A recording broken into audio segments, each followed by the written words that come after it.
Joe Biden kind of made it clear why he is not for changing the filibuster. The reason is he believes that he does not have the votes. Here he is telling reporters the exact reason why he has been slow walking the proposal. The voting bill. Is there Not, anything? not as strong as I was really thinking. Is there anything the White House can do to protect voting rights in Georgia? Well, we're working on that right now. We don't know quite exactly what we can do at this point. The Justice Department is taking a look as well. Mr. President, how does the voting issue affect your thinking on the filibuster? Well, look, we'll see.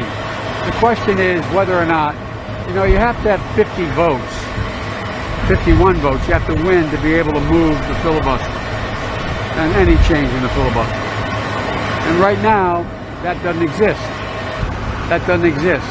So, look, the only thing I've been relatively good at in my long career in the Senate is figuring out when to move and when not to move. You got to have the votes.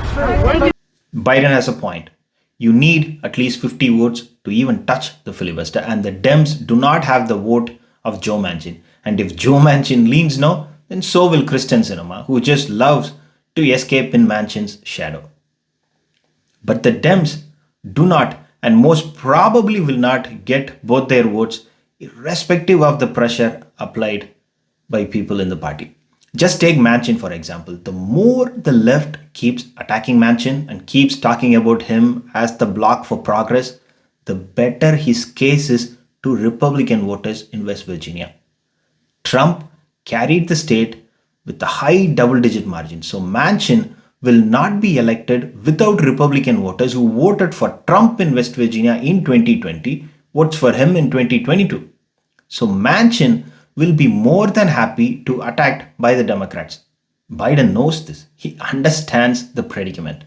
And as he himself said, there is no point in making a move when you do not have the votes. So he will not move unless Manchin signals a yes, and Manchin will not signal a yes because it makes no sense for his re-election. So it is a catch-22, and one that delights the Republicans to no end. Truth be told, Biden and the Democrats do have a lousy hand here. The Georgia GOP has already made its move, and it's only a matter of time before other states with GOP legislatures, such as Arizona, to follow suit.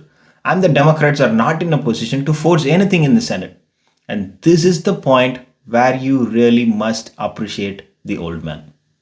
Number one, he is not wasting his time on things that he believes is not going to work. And then he understands the problem, which is Manchin, and the necessity to get the 50 votes in the Senate. And Biden has another year and a half to get something done. Nixing the filibuster may be off the table, but reforming or making a hole in it to move the voting rights bill is still a possibility.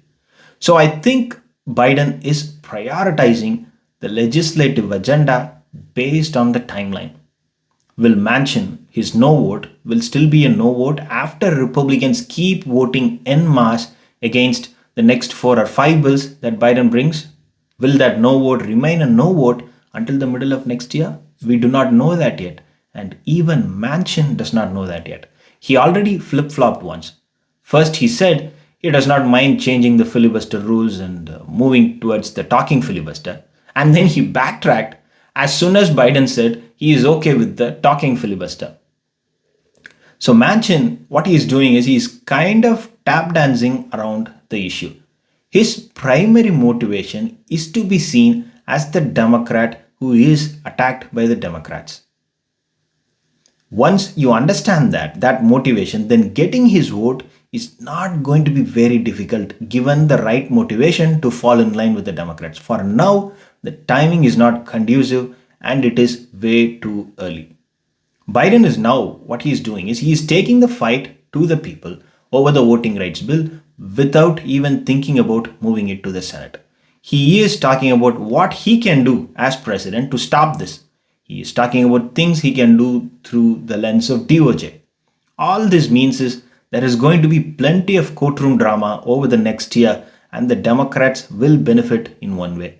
The longer this problem is discussed throughout the country, the higher the awareness and the energy to vote. Today, they do not want anyone to give water to people in line to vote. Tomorrow, they might want to see your property records before you vote.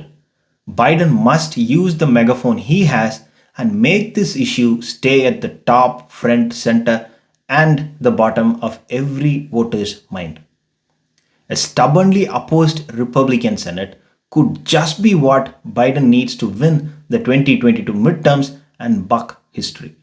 Biden is carefully holding his centrist line, and Republicans are solidifying the case to vote for his administration again in the midterms. Without Trump, Biden was badly left without a target to punch, and now the Senate GOP is giving him exactly that.